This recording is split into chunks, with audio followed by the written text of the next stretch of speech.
Welcome to No2Nato No2War. This is our third public meeting. The first two have now been watched by hundreds of thousands of people, making these the biggest anti-war meetings since the great upheaval in 2003 around the invasion and subsequent illegal and murderous occupation of Iraq. That's because this organization is an action organization. It is not consumed by the narcissism of the small difference. As a matter of fact, our speakers all have substantial disagreements with each other on many other things, but have concluded that stopping the world going up in nuclear smoke is much more important than any political differences we might have with each other. There's no in crowd at No2Nato No2War. There's no permanent roster of speakers. People are not shadow banned and deleted from history, airbrushed. There's no litmus test.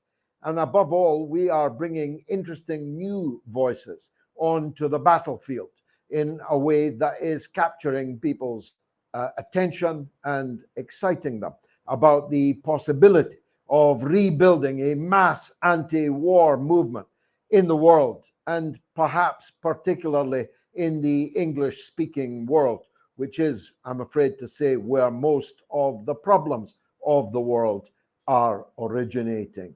Civil war is raging as I speak. Buildings are on fire, cars are on fire, protesters carrying guns and even grenades are on the streets. 40,000 armed police officers have been deployed to baton, to gas, to water cannon, to smoke, and even to shoot unarmed protesters. I refer, of course, not to Russia, but to France. The war is coming home.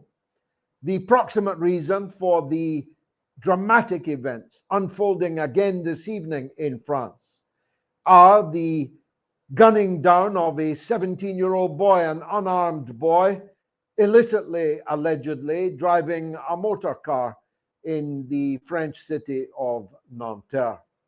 But of course, that's only the proximate reason. French people have been moving in their millions, sometimes with yellow vests on, sometimes without. Sometimes about pension reform, sometimes about France's role in the world as a leading belligerent in the now existential struggle between the NATO powers and the adversaries NATO has chosen to confront, namely Russia and China, although they have others if you want them. Venezuela may or may not come back onto the enemy roster. Iran has never been off it. Indeed, the scenes that we are witnessing in France this evening are the very scenes that France was encouraging in Iran just a year or so ago. Let's hope that the French President Macron does not suffer the grisly end that the Libyan leader, Colonel Gaddafi, suffered at the hands of, amongst others, France. France and the United Kingdom and the USA destroyed Libya, blew its bloody doors off, to use a Michael Caine-ism. And now 500,000 African men are massing in Libya, desperately looking for a way across the Mediterranean into the European countries who call themselves the Garden and who seek to keep the jungle, in Borrell's words, at bay, but who, having destroyed Libya as a functioning state, have unwittingly, perhaps, opened the doors to that new invasion. All around the southern Mediterranean, countries like Italy, like Spain, and like France are in serious trouble with their economies and with the dysfunctionality of their society. And yet, most of their time they spend obsessing about events in countries far distant from them. Borrell, the European Union's foreign minister, called on all of the EU's navies to sail their ships, not in the Mediterranean, not in the English Channel, not to defend their own coasts, their own lands, but in the Taiwan Straits and in the South China Sea. That, said Borrell, is freedom's frontier. So now we know the European Union satrapies are fully signed up, with one or two exceptions, to the permanent war which has been declared in Washington. In Washington, we now discover that the leader of what they used to laughingly call the free world sleeps in an iron lung. That's right. He sleeps in a machine to enable him to breathe, but not, alas, to think, not, alas, to read an auto cue, not, alas, to find his way safely off a stage, not, alas, to stop him falling over repeatedly on public platforms, on stairs to aircraft, and elsewhere. What a state we are in. Some people don't believe in karma. Some people don't believe in any kind of divine justice or retribution. I find it hard to avoid the conclusion that those who set the world on fire, who set out to subjugate, to dominate, and to exploit the others, are now amongst the most dysfunctional societies on the planet. And those that they targeted are, compared to them, at least, a model of functionality, and economically speaking, are outperforming them exponentially. Somebody said the other day, when I put up a video that got 1 million views in less than 48 hours, where are the poor Russians in that video? The perception in Europe that somehow Russia is a poor country is an enduring one. But this year for the first time, Russians, the average Russian, was better off than the average European. This in the teeth of a level of economic warfare being carried out against Russia by the Western countries, who constitute just 13% of the world's population, has never been more ferocious. They said that they would crush the Russian currency, the ruble. In fact, they crushed their own currencies.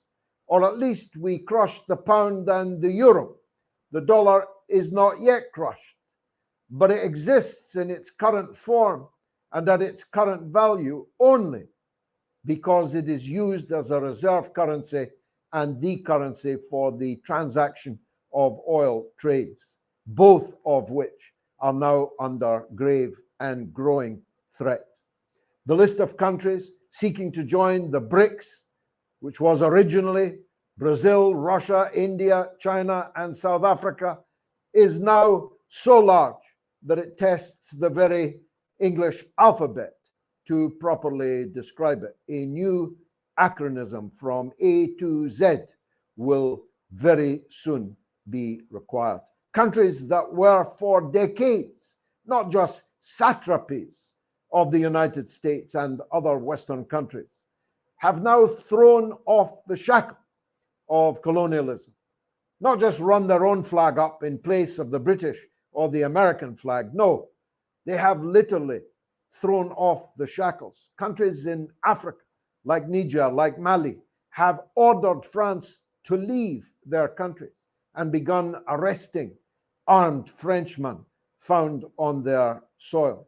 Countries like Saudi Arabia, long a byword for a satrapy, have begun to cold shoulder the United States and trade with the enemies of the United States in their own currency and seek to join the BRICS and the Shanghai Cooperation Organization.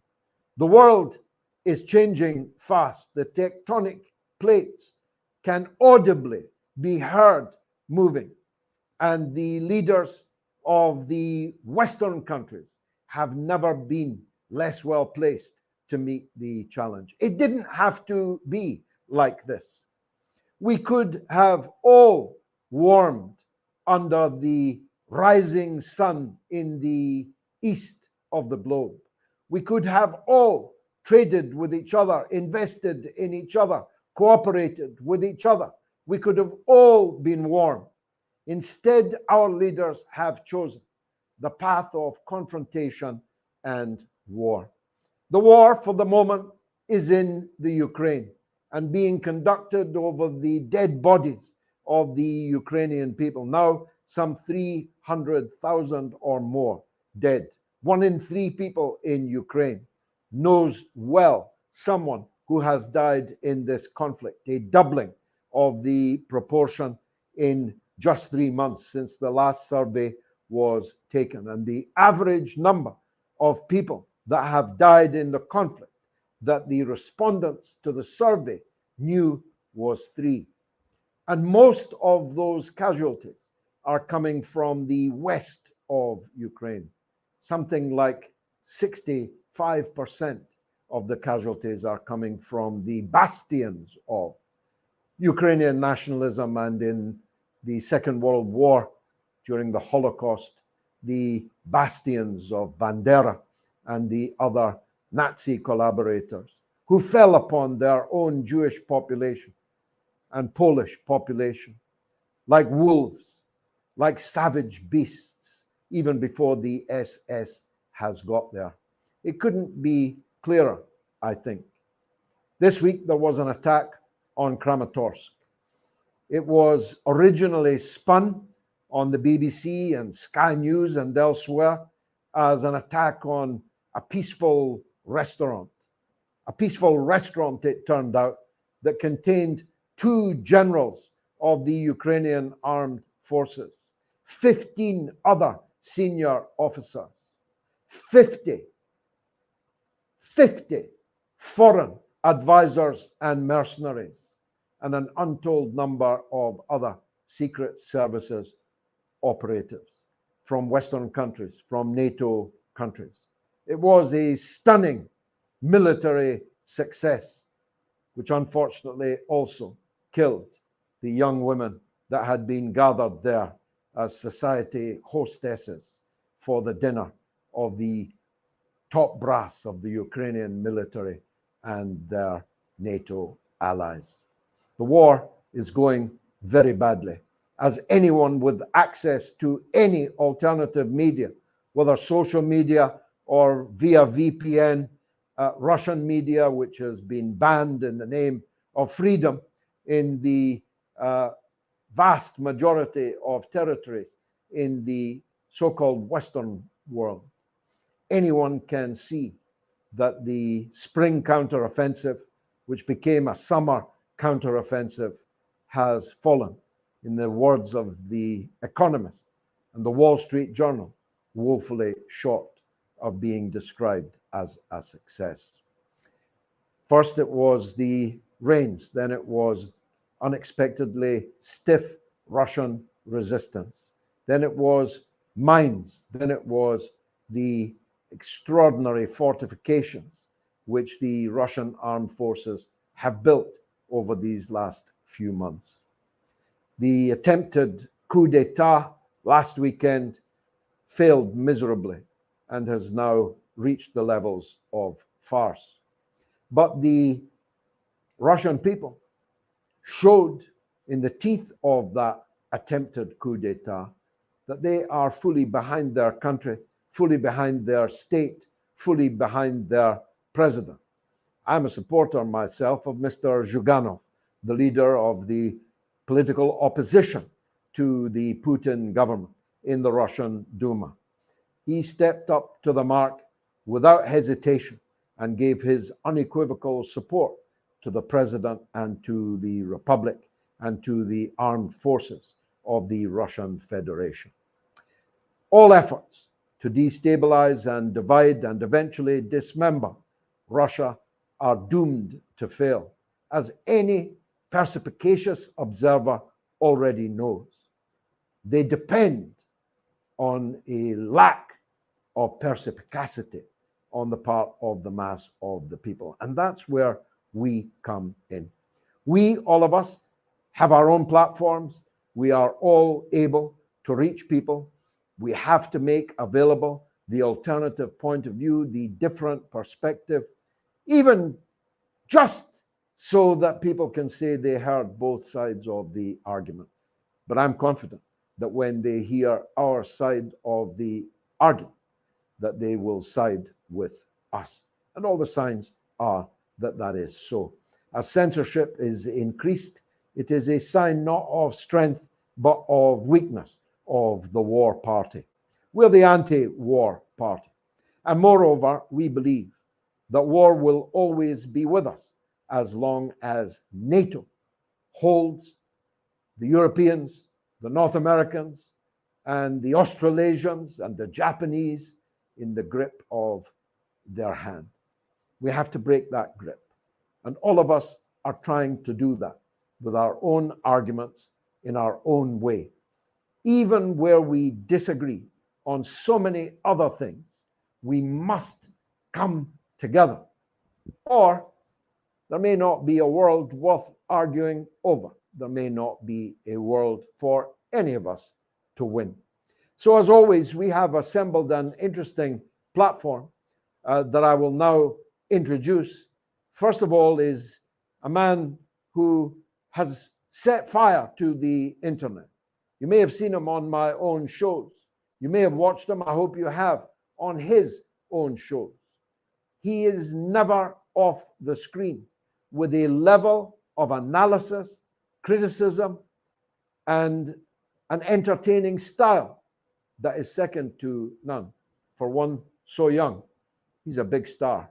He's Richard Medhurst, and I call him in now. Richard, where do you see things in the wake of last weekend's events and the subsequent failures this week of the so-called counter-offensive?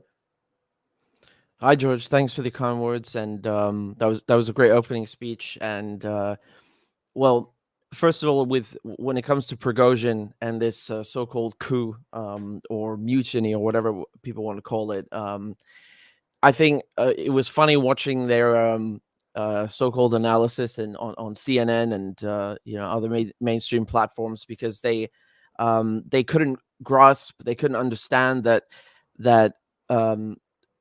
Prigozhin and Putin coming to a negotiated settlement or a peaceful resolution was a good thing, right? So they interpreted any form of de-escalation or diplomacy as weakness, right? And I'm sure if Putin had wiped out Prigozhin, then they would have called him a butcher. So you can't really win with them. And this idea that Putin lacked the forces to tackle Wagner, I mean, it's preposterous, because on the one hand they're saying that Putin has so many weapons and such an army that he's laying waste to Ukrainian cities, but he can't take on a 25,000 force. And this is if you believe that they were actually going to go to war, with each other. Although Putin did speak about a helicopter being shot down. The Ukrainians say it's about 12 Russian servicemen killed, but that's besides the point. And when it comes to this counteroffensive, they've been hyping this up for ages, and trying to raise money, siphon off funds away from countries, from that money being invested, instead of being invested in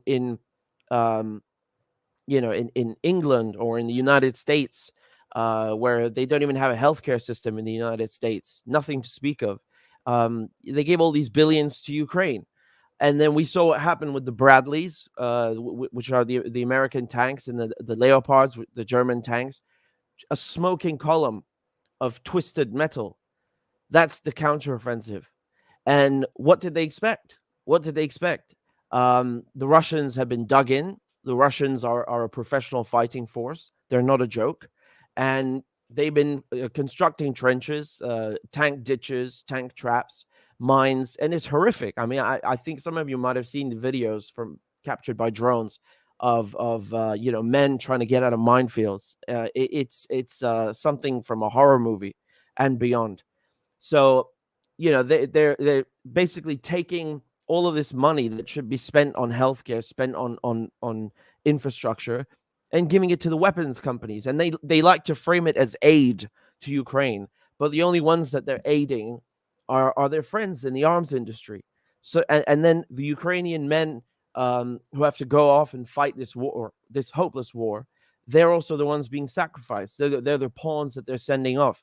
Another thing, this pizzeria or restaurant in Kramatorsk that you mentioned that was attacked in the last 48 hours.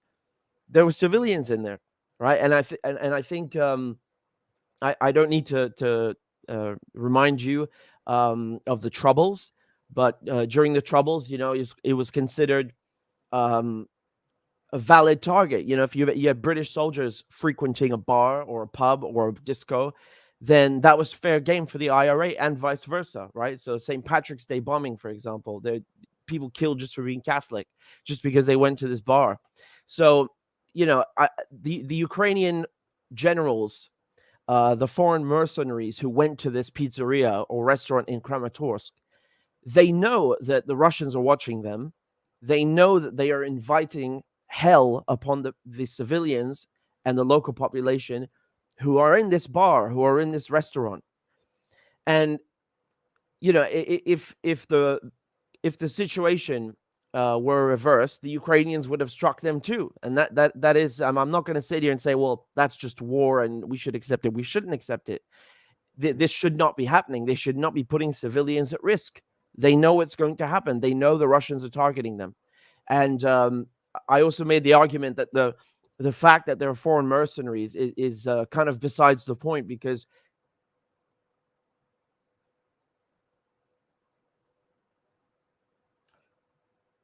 well, Richard has frozen turns there. into We'll a target. bring him, It turns into a target for the Russians. Yeah. I think Scott Ritter made this point. He's a former intelligence officer in the Marine Corps. He made the point that if two Ukrainian officers are speaking to each other and there's a light bulb, lighting up the room, then that energy grid becomes a target. Now, I don't necessarily agree with most of the rules of engagement that our armies have, but I just wanted to highlight the danger that they're exposing civilians to in the case of Kramatorsk. And then the Kyiv shopping center is another incident or example from last year, where they were parking tanks under the shopping center. And then, of course, there's no media, there's no critical thinking, that they have no brains in the media, so they don't bother asking questions. They just use these tragedies to continue this barrage of nonsense that Russia just likes to kill civilians for the sake of killing civilians because they're evil. And it's such a glaring contradiction, because on the one hand they tell us the Russians are incompetent, the Russians don't have any money for weapons, they've run out of weapons, and then on the other hand they tell us that they have $3 million missiles like the Iskander missile lying around just to waste on restaurants in Kramatorsk. So this is once again a glaring contradiction, the lack of critical thinking in the media is stunning. George, you alluded to the refugees that are in Libya. I would also highlight that the other week you had 750 people who drowned. There was a vessel in the Mediterranean, and the Greek authorities did nothing. They knew what was happening and did absolutely nothing. And I think this is, it's disgusting, right? Because everybody knows, wherever you are in the world, maritime law is that when you see somebody drowning, you see somebody in distress, you go and help them, whether you're a destroyer or a tiny yacht or a canoe, you go and help them. And so there's such a lack of humanity, it's astonishing that they spent more attention in the media and money on this Titanic submersible than on helping people who are drowning, civilians who are drowning. And of course, I think all countries who've taken refugees should be They should be thanked. Germany took in a lot of refugees, Canada, and so on. But at the end of the day, they are benefiting. They're benefiting from a new workforce, from young people, from people with diplomas, people who are doctors, engineers, architects, or even as they call it, non-skilled labor. I mean, it's still a new workforce for them, and I just find it's it's disgusting what happened to Gaddafi. You alluded to what happened to Gaddafi, and I think we should always remember that these issues, whether it's refugees that are drowning in the Mediterranean, or whether we are talking about the tragedy that has befallen Ukraine, or whether we are talking about North Africa or Syria, all of these things are linked, and we come back to NATO. At the end of the day, we come back to this war machine. Anyone who says that we need NATO to defend Europe, I'm sorry, but this is an obsolete war machine.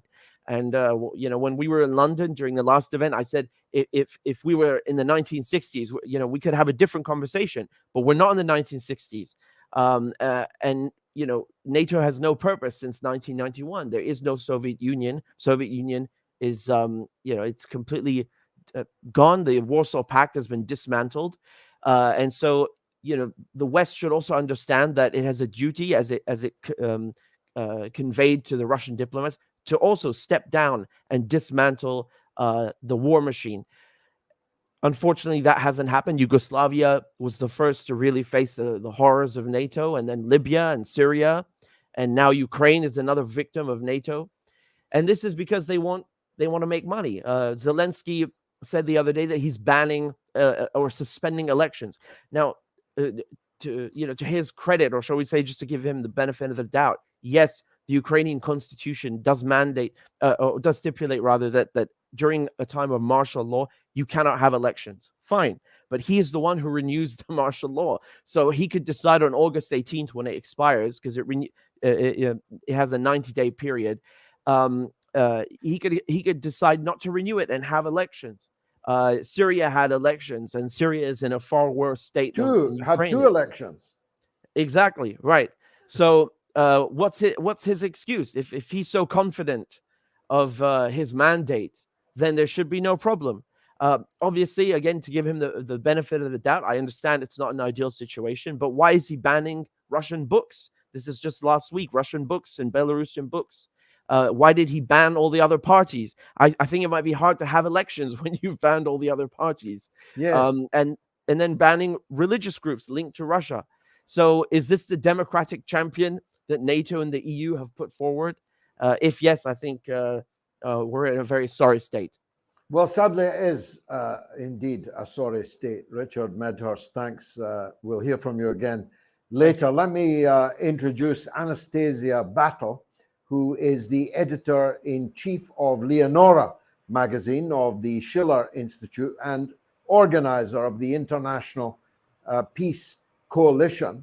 Anastasia is, I think, in the United States. Welcome, Anastasia. Joe Biden said that you would not be sending American troops to Ukraine, but there sure seem to be rather a few American troops in Kramatorsk, judging by their tattoos and the insignia that they were wearing. What's going on?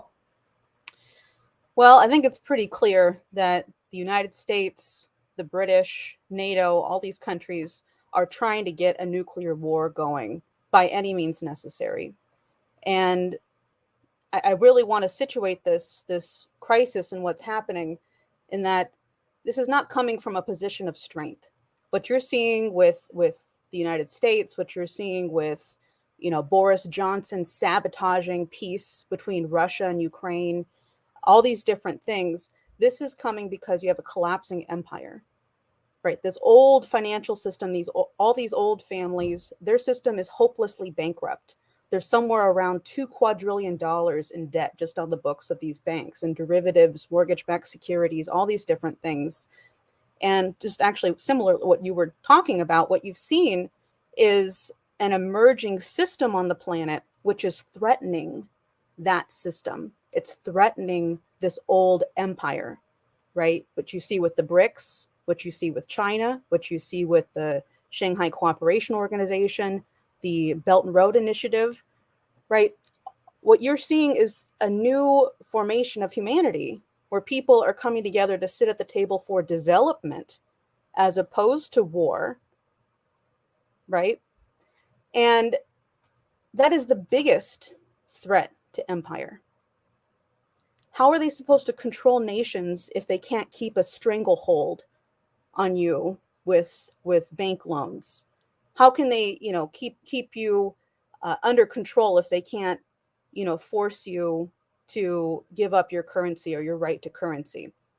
And I think that this is a really important point to emphasize, because a lot of times when these, PSYOP operations happen, it gets really confusing and everybody starts talking all sorts of nonsense. They're talking to various gossip circles. I agree with Scott Ritter. I think that, I think Scott Ritter has the best view on this standpoint and what happened. And where we go from here in terms of pulling together every single peace organization on this planet, because at the rate that we're going and at the rate that the United States is talking, in particular, this resolution that says that if the nuclear power plant is bombed, then we would immediately enact the NATO Charter 5, Article 5 resolution. Right? You're looking at nuclear war down the barrel at this point. This is not avoidable any longer. And whatever people's differences are or problems, I'll just say this. If you're not being attacked and slandered and smeared all across the board, then there's something, you're not doing anything. You're not accomplishing anything at this point. So I think we need to really relish in the fact that this empire is collapsing and have a huge representation of the population of the world. Most people do not want nuclear war, right? You talk to regular people on the street, nobody says, oh yes, I'd like to die in a nuclear holocaust. That would be lovely. Nobody says that. What we need to do is break people out of this mentality where they've been really, it's been like years of brainwashing and smashing their identities, really making them peasants. You see this problem in the United States too. Americans hate it when you call them peasants, but that's how they've been acting. That, oh, I can't do anything. I'm not in power. I have no power. I can't. It's like, no, that's not what power is. Power does not come from might makes right. Real power comes from the ability to inspire another person to think and to act. So on August 6th, which we've been in discussion with you guys, I'm very happy to be working with you. This is really wonderful. No to NATO, no to war in the UK. But we also have many groups from all over the world, in Germany, in France, in Italy, who are now coming together. We're going to have a big show of the population against nuclear war, big demonstrations all over the world, August 6th, which is the anniversary of the bombing of Hiroshima. And this is the most appropriate time for us to come out and make a stand. And people should be doing other things like I've been doing, like Jose Vega's been doing. We've been doing interventions, right? Nonviolent direct action. These have to be nonviolent. If you can't be nonviolent, then don't do it. You're not actually representing something which is going to be productive. We have to be nonviolent. We have to create the government and the world that we want to see. What do we want to create? We can't just be upset at everything and blow it all to pieces. We need to create something better. And that's what my good friend of mine and the head of our organization, Helga Tsepp-LaRouche, that's what we've been organizing for well over a year now, called the creating a new system of security and development in the world. Creating a new system which incorporates all nations, where everybody can actually have this dialogue, because it's not even just, between Russia and the United States, or Russia or whatever, Russia and NATO. There are the whole global South. I mean, this is the majority of the world's population. Why aren't people from there being heard? They're not.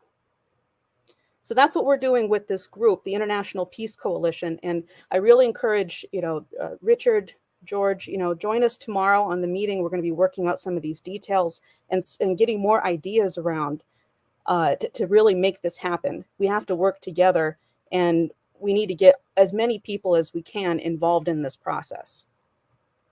Anastasia, thank you for that. You're well named, Anastasia Battle, Thank doing you. battle against the warmongers. Much appreciated. Now, in the hope that Patrick Henningsen has arrived, let me introduce him.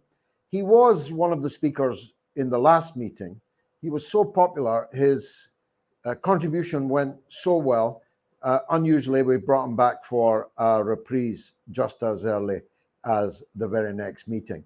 He is of 21st Century War. Many of you have seen and heard him. He's an outstanding analyst, commentator, radio and television presenter, and an all-round first-class man. Patrick has joined us. Patrick, let me ask you what I asked Anastasia.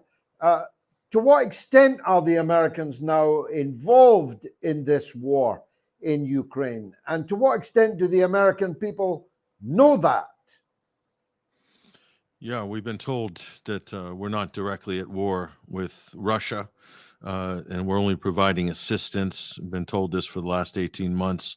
But the truth is, George, our assistance, so to speak, has been going on for years, the better part of a decade, actually.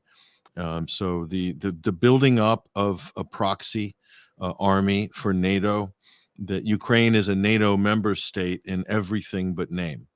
This is NATO equipped to NATO standard, with NATO instructions, military support, NATO reconnaissance, NATO technical support, all the different instructors, some of which were at the unfortunate location of the arrival of the Iskander missile at the pizzeria in Kramatorsk. But this is one of the problems with the arming of Ukraine by the West, is that although we're dumping all of our equipment and all of our military gear in there, those require Western instructors and technical teams. Otherwise, they're more or less useless. That goes for the tank groups. That goes for any jets that are parked in Ukraine or parked in Poland, whatever. These are going to be. There's going to require a large attachment of Western military personnel, engineers, and specialists. So, and if as soon as they're not there, then the tanks don't roll. In fact, this is what happened in Iraq. The Abrams tank division, which was gifted to the Iraqi government, had to be maintained by a U.S. Group, a technical team, and that technical support was withdrawn only weeks before the emergence of ISIS in Mosul. That was a fact told to me by Abu Mahdi Mohandes, who unfortunately died alongside Qasem Soleimani, General Soleimani, in the double assassination at the hands of the United States and Israel. So that's a little known fact, but that goes to show you that all of this gear is useless without a large number of military instructors and specialists. But so that said, we are at war with Russia, using Ukraine as the third party pitch for this war. So there should be no question about that. We're so invested in the West politically, whole political careers, governments have wagered everything on this war, that it's going to be, that Ukraine is going to be victorious in the end. All political capital, real capital in terms of money, finance, the reputation of NATO is also on the line. Don't be fooled by NATO saying NATO's never been so united. We've never had so much solidarity in Europe and NATO. When you hear Ursula von der Leyen or Jens Stoltenberg saying this, nothing could be further from the truth. They're in danger of fracturing permanently, because the reckoning of this failed proxy war will damage NATO's reputation forever. So they realize their credibility, their existence is hanging by a thread, and it's really hanging by a whole series of propaganda threads, or propaganda yarns, to be a little more apt. So this has been the problem, and Vilnius is coming up The NATO summit in Vilnius in Lithuania is coming up in just a couple of weeks, and I would expect that some big announcements would be due, because they have to make big announcements about doing something or some incident that would coincide with the NATO summit, would also provide that impetus, that pretext for continued support for this increasingly unpopular proxy war. So what could that possibly be? And it was interesting that in the run-up to the coup that wasn't a coup over the weekend, an extraordinary drama that played out, an intra-military mutiny, if you will, in Russia. In the run-up to this, the 72 hours before this was just nonstop propaganda and building up this idea that Russia was going to attack itself for the third time, but this time at the Zaporizhzhia nuclear power plant. And so Russia was going to attack itself again, and then this would be an international incident, and it's a fait accompli. It's just everyone's speaking, whether it was Zelensky tweeting, whether it was Senator Richard Blumenthal and Lindsey Graham screaming about it from the pulpit at the press room at the U.S. Senate, or whether it was the government in Kiev or one of the ministers warning about it, or the press. Where did this idea come from? So clearly, NATO is planning something. They're building up to some sort of a crescendo on this issue of a nuclear incident, okay? And so lo and behold, the coup that wasn't a coup unfolds over the weekend, and it really sucked the oxygen right out of this buildup they had for this incident, which clearly is being telegraphed regarding Zaporizhzhia nuclear power plant. So what could Russia possibly gain from attacking itself in an area and a power station that it controls? Another critical piece of infrastructure, like the Nord Stream pipeline, for instance, or like the Kharkovka Dam. As another example. So yet another potential opportunity, which, if you think about it, George, there are very few entry points for NATO or the European Union, or under whatever aegis peacekeeping forces would be inserted into this situation. There are very few viable entry points. So in order to galvanize international support, if it was, for instance, as they're building this up, a potential Chernobyl-like incident that would affect, quote, this would affect Europeans, etc. So downwind from the nuclear incident. So they're building up the Chernobyl narrative, and that Russia's irresponsible, and that they're going to do this reckless act of nuclear terrorism, okay? A dirty bomb, who knows what form this mythical or this false flag would take, okay? Then that would open the door for calls globally and it would be hard even for countries like China and other countries to resist. If this was painted as a legitimate nuclear incident, it would be hard to resist calls for an international neutral, so-called neutral peacekeeping force under the guise of the European Union, for instance, not necessarily NATO. And so they nearly had the same identical situation, if you remember, in July of 2014. And the fighting was particularly intense in the Donbass. And then a passenger airliner, MH17, was shot down right in the middle of some of the most intense fighting front lines there. And there were immediately calls for an international, some sort of a body or groups, OECD, accompanied by maybe peacekeepers, to secure the damage of where the plane went down.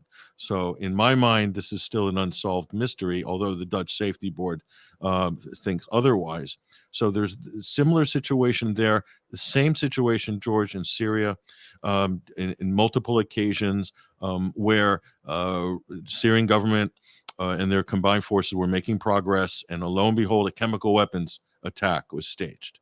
And so that provided the pretext for the West to fire cruise missiles, to attack Syria. This happened time and time again. This looks like one of those types of provocations.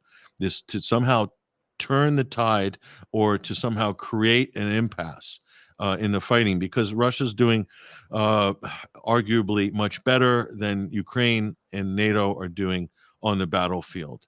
So they don't have a natural entry point. So otherwise, the latest statements are that they'll have to wait till October. And if Ukraine is not successful by October for military means, then we need to put a combined Polish or Baltic force, a peacekeeping force in Western Ukraine, for instance. So there's no military path to victory for Ukraine. There are no negotiations for any ceasefires or any peace negotiations right now. So they've completely precluded anything that would stop the conflict. And so if we're fighting for democracy in the West, which we're told this is what it's all about, we're told this is about democracy. We're fighting for democracy, and if Ukraine doesn't make this stand, and we don't help them make this stand, then Putin's going to overrun Europe and fly the Russian flag off the Eiffel Tower in Paris. That's the picture that's being painted by the West. That's the narrative. And Zelensky's invoking the democracy domino theory. If they don't protect democracy in Ukraine, then from the evil Russians, then authoritarianism will rule the day and take over Europe and the West. So there's no elections. Those are suspended indefinitely in Ukraine until the war is over. Again, when will the war be over? Apparently never, or until Ukraine loses. There's no military path for victory. There are no negotiations. All the media outlets in Ukraine have been taken over by the state. Anybody who doesn't comply is being jailed, or journalists have been disappeared. Not just Gonzalo Lira, which you've spoken about, George, and which is a really concerning incident, but many other Ukrainian journalists from the moment the fighting began were disappeared from Odessa, from Kharkiv, from other parts of the country, and they're not talked about. And there are many of them. And also closing churches that are suspected of being sympathetic to Russia, for instance, forced conscription, press ganging, anybody between the age of 18 to 60. So where's the democracy in Ukraine? It seems to be the least democratic society and country in the world right now. There are single party dictatorial states that have more plurality of opinion in society than Ukraine does right now. So they've even changed Christmas, which takes some doing to persuade an Orthodox country to move their Christmas to the Western Christmas, 25th of December. But then the Orthodox community was never asked. This was a dictatorial fiat by Zelensky.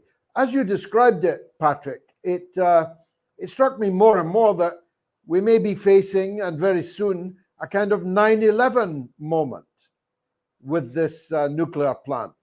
Am I right? Well, yeah.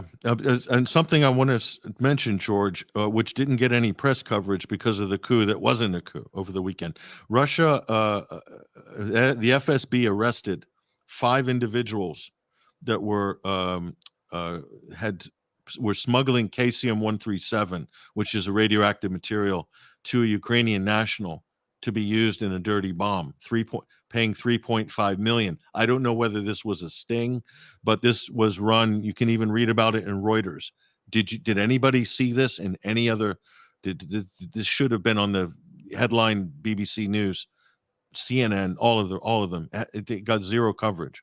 So what does that tell you? There are a lot of things going on that are not getting attention in the Western media. So I think possibly Russia may have foiled a potential plot there, or exposed saboteurs or conspirators there through that. But the propaganda has resumed on this, George, this Zaporizhzhia talking point in the last couple of days, and they're really ramping it up now.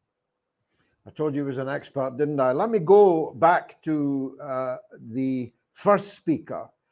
Richard Medhurst is half Syrian. Whatever Russia has on its plate in Ukraine, it hasn't stopped them from assisting the Syrian people and their government in rooting out the last bastions of ISIS and Al-Qaeda in Idlib. Tell us what's been happening over the last few days there, if you will. Right. So the Russians are they're still conducting strikes, and as you mentioned, the Idlib is really this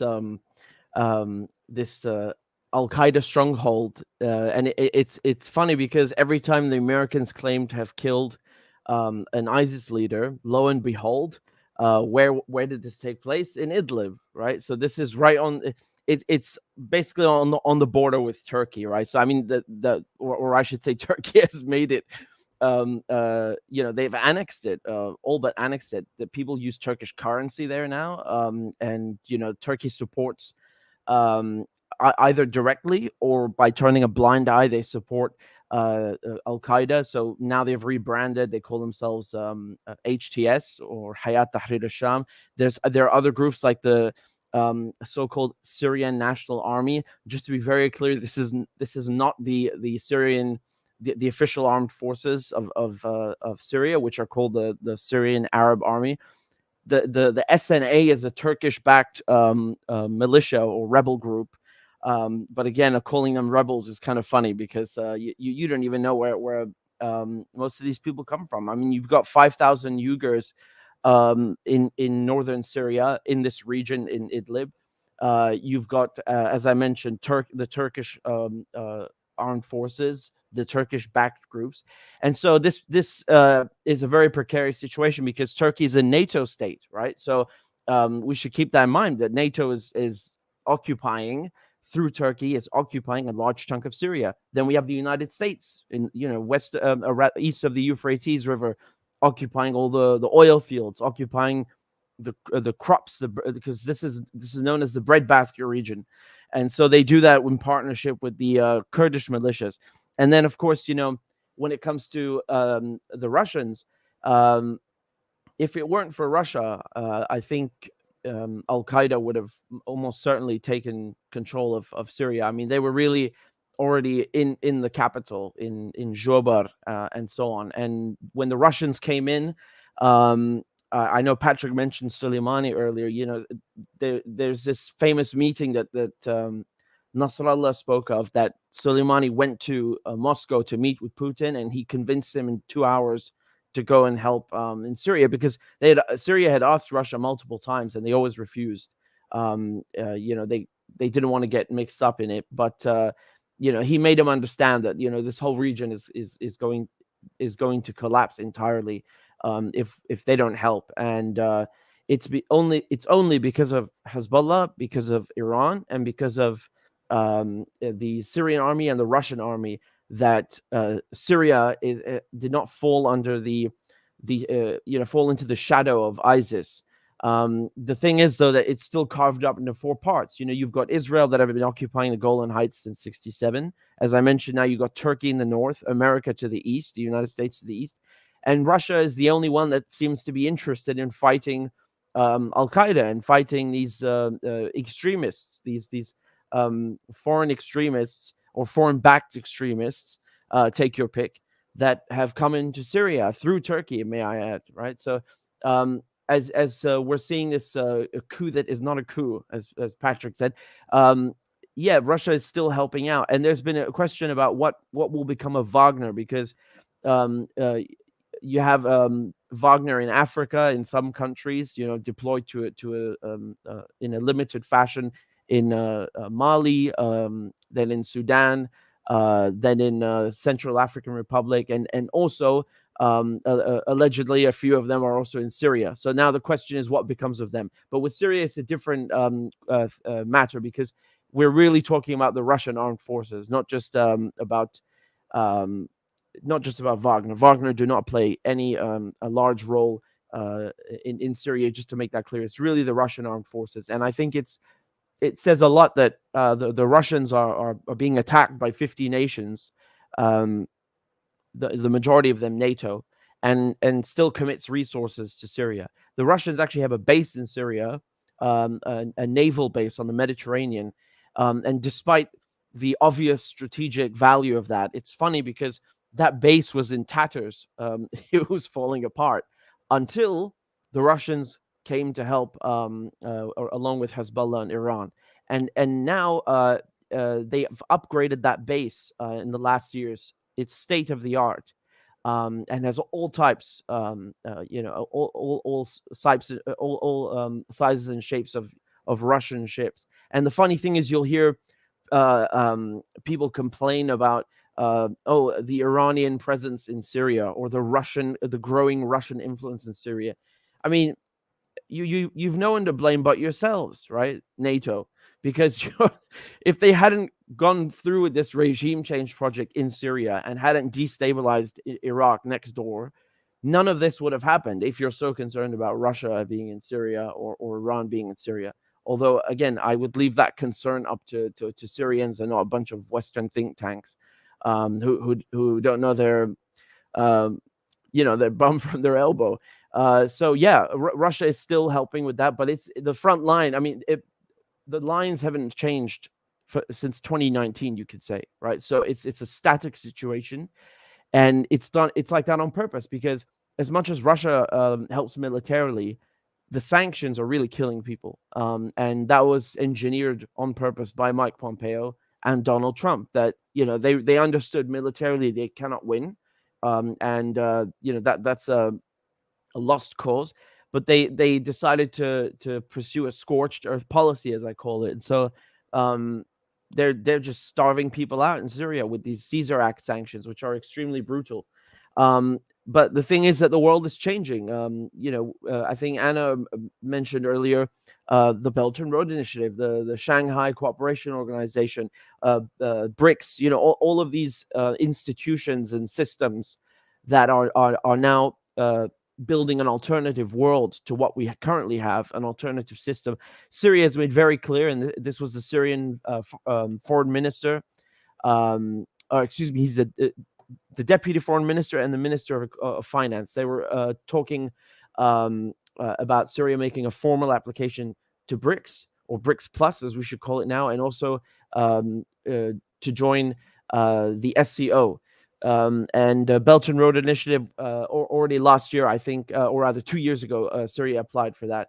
So all of a sudden, Turkey now want to be friends, right? I would also mention that, given it's a NATO army and the largest NATO, or second largest NATO army, I think, after no, it's the largest. Yeah, it's the largest one. So in any case, the point still stands that Erdogan wants to be friends now with Assad after trying to kill him for 10 years.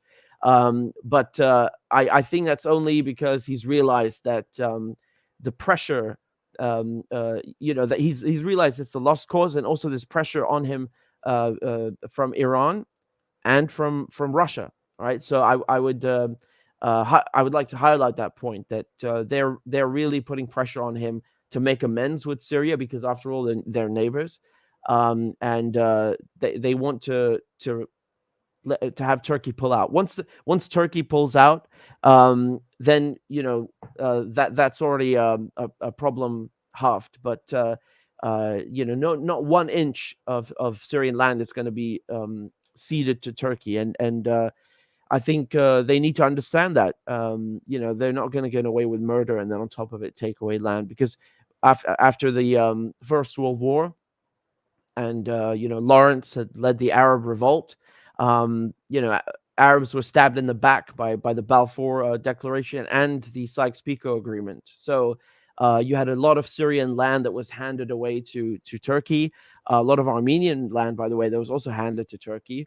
I often ask myself, why do African countries and a lot of Asian countries and Middle Eastern countries still keep these borders? It's a wonder to me.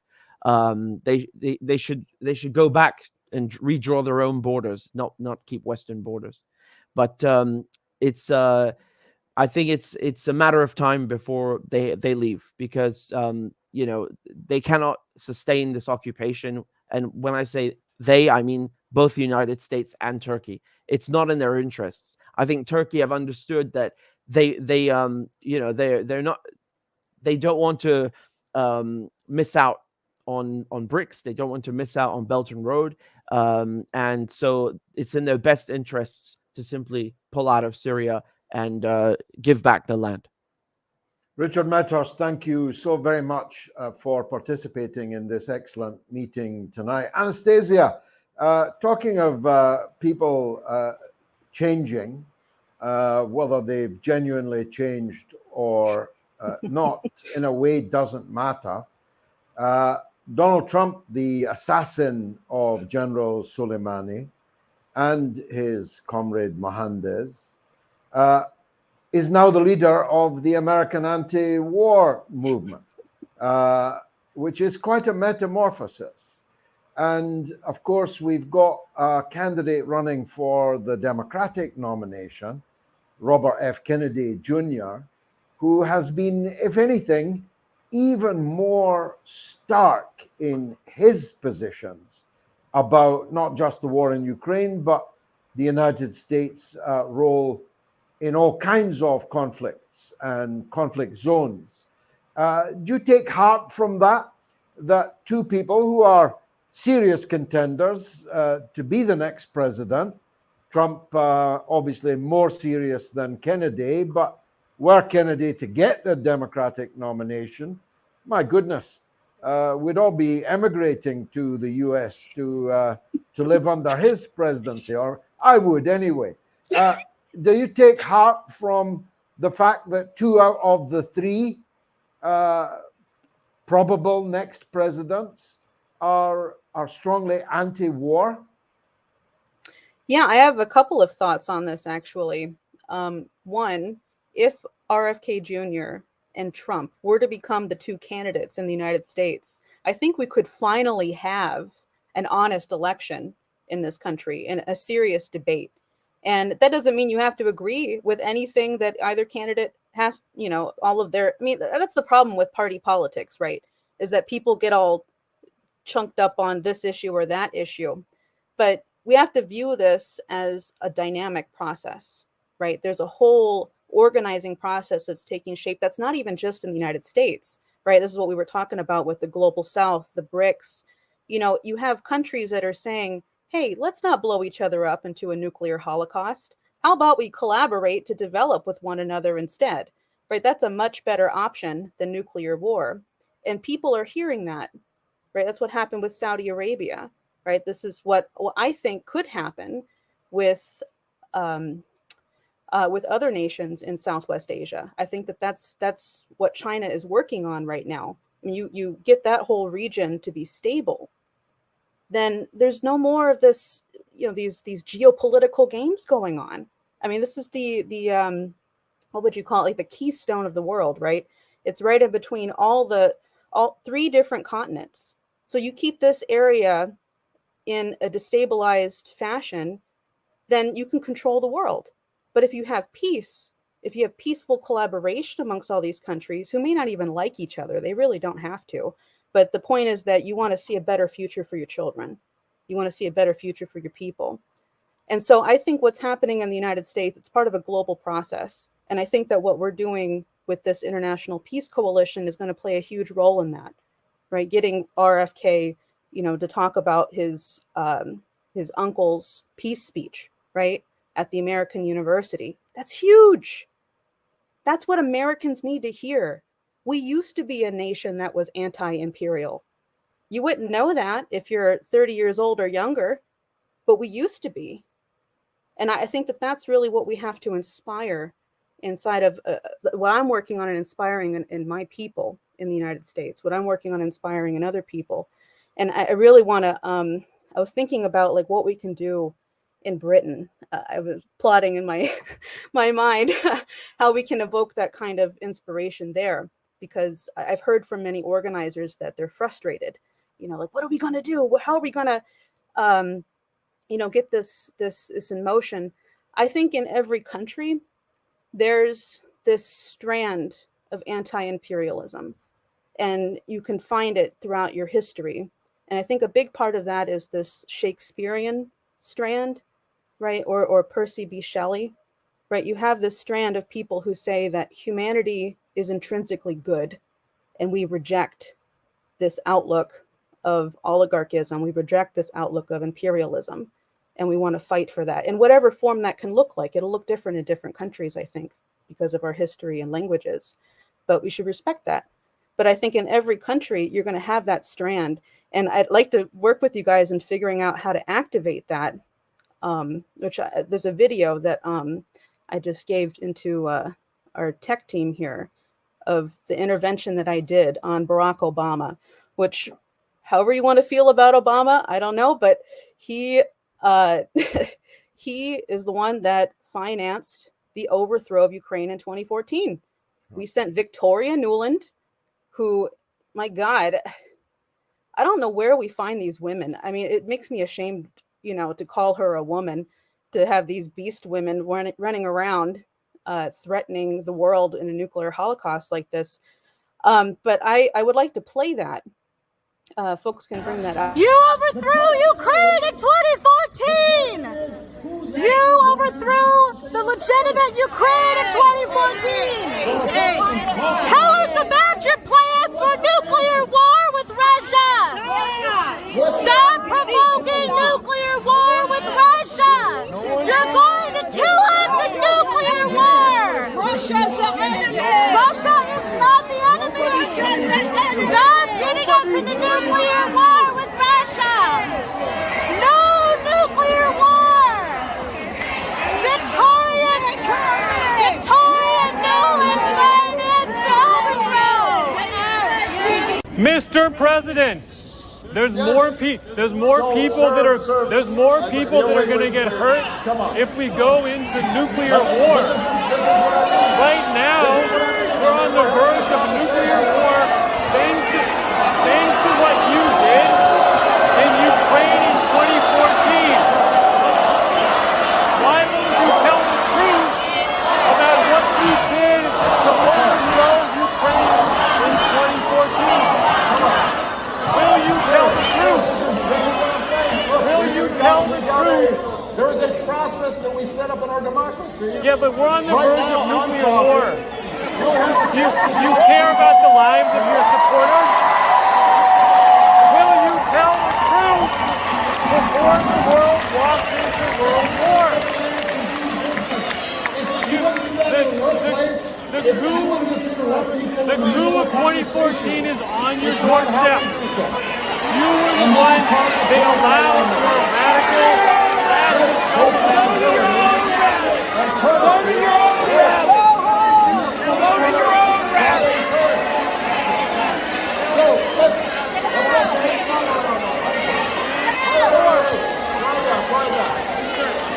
Do you respect the lives of your own supporters? Will you tell the truth to us, or will you give back your peace prize? Well, that was spirited. That's what's called doing battle. Anastasia Battle, thank you very much indeed for your part in this meeting this evening. Last word to the Oracle, Patrick Henningsen. Let me ask Patrick, if I may, the question I asked Anastasia. It is remarkable to me, maybe not to you. There are three possible presidents. So the most likely, I've just been looking at the betting, the bookies odds in an earlier broadcast I did with a political betting guy. And the three most likely are Joe Biden, RFK Jr., and Donald Trump. And two of those three are competing with each other as to which can be the more anti-war. That's a bit of a triumph, isn't it? An unexpected one. Sure. Yeah, it is encouraging. It is encouraging. I'll add a fourth in there. If Joe Biden produces a sick note before the December, Gavin Newsom, the governor of California, would be potentially slotted in there one way or another.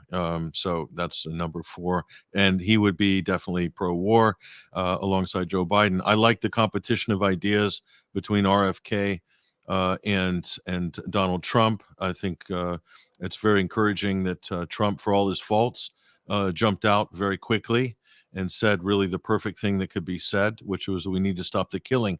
You notice how the media, George, it's interesting with their gotcha questions. You know, they'll do this to every candidate. They'll put them on the spot. They'll say, you know, who do you want to win, Russia or Ukraine? And Donald Trump completely sidestepped that very skillfully and said, I don't care who wins. I want the killing to stop. I want the dying to stop, which is the correct position. And there is a huge anti-war vein which runs through the American electorate. It runs through American society. Demographically, very strong anti-war vein runs through the Great Lakes region, for instance. So Wisconsin, Michigan, Minnesota, and then jump to Washington State. And these would be Scandinavian Americans traditionally that will vote. That's a very strong anti-war bloc. Also, Quakers or people who descended from Quakers as well in places like Pennsylvania, upper state New York. So it's well known that this is a very strong voting bloc in America, so much so that successive U.S. presidents have always campaigned and successfully for no nation building, George Bush Jr., or we're going to bring the troops home from Iraq on day one of my presidency, said Barack Obama, and Donald Trump as well campaigned on an anti-war ticket. Out of those three presidents, only one of them made good on those promises to not start any new wars, and that was Donald Trump. He tried to bring the troops home from Syria, got gang tackled by everybody in the Senate and the Congress and the media and the deep state. They made sure that that didn't happen. Not everything Donald Trump did was positive in that regard during his presidency. Certainly made some egregious moves against Iran. And you mentioned Soleimani and Mohandas, very regrettable incident, in my opinion, for the United States and for the region and the world. But that said, this is what Americans want. This is what they vote for. The president who campaigns for anti-war themes has a mandate, has a real mandate. And I will posit that a Trump presidency in a second term will have very, very good chance of making good on that anti-war mandate, more so than he would in the first term when he had the whole system against him, multiple impeachments, etc., Mueller probe, all of the rest of it. So I'm very positive about that possibility. For the Democrats and Joe Biden, more of the same. In fact, maybe even worse. Who knows? So there's a stark difference there. Robert F. Kennedy Jr., his comments are hugely welcome. And what I love about RFK Jr. is he's brought that sanity back into the Democratic Party. It's okay to be a Democrat and be anti-war because of RFK. There's a silent majority out there that he is speaking to. These are including working class Democrats as well. So maybe he might even steal some of those Reagan blue dog Democrats away from Donald Trump. Perhaps. I like this. I think this is healthy, but they're already positioning the guns against RFK, putting him on the spot as they did just with the News Nation town hall meeting just the other night, where Elizabeth Vargas, I think her name was, the presenter, putting pressure on him. Are you going to accept the result, and will you run? But will you run as an independent if you don't get the nomination as a Democrat? Because they're scared to death that Robert F. Kennedy would run as an independent and take 6 or 7% or 10%, or do better than Jill Stein and Gary Johnson did, which would be devastating for a Biden reelection. So all of these things are to play for right now. I'm very excited, very positive that this conversation's happening on both sides of the two-party duopoly. And that can only be positive. But the RFK will come under vicious attacks continuously by the media, by the establishment. They will do anything to shut him down, keep him off the debate stage, to not have debates, full stop, even though that's what the American people want. That's what Democrats, I think, really want. Most Democrats, real Democrats, want to have that debate. They want to see these two candidates go head to head, toe to toe on these important issues. And ditto for the Republican Party as well. I want to see Donald Trump on the debate stage, not in a jail cell. So we have a lot going on in America. A race against time on that one, as indeed I'm afraid we have lost the race against time. Patrick Henningsen, thank you for that, and to our other speakers, Richard Medhurst and Anastasia Battle. Thank you to all our speakers. Thank you to Shan and Baz and Raf, who have technically got us on the air, and any other comrades that I haven't mentioned. from the Workers' Party of Britain, which I have the privilege to lead, who have also been busy behind the scenes. But most of all, I thank you, the audience. And I have one request for you. Please, if you have enjoyed what I think has been a feast of discussion, of narrative, of analysis, please share it with others, because that's the way we'll grow. If you like the video, send it to someone else. Like it with the thumbs up on the platform you're on. Subscribe to us, follow us. No to NATO, no to war. And we'll see you, God willing, at the next meeting. Thank you for watching.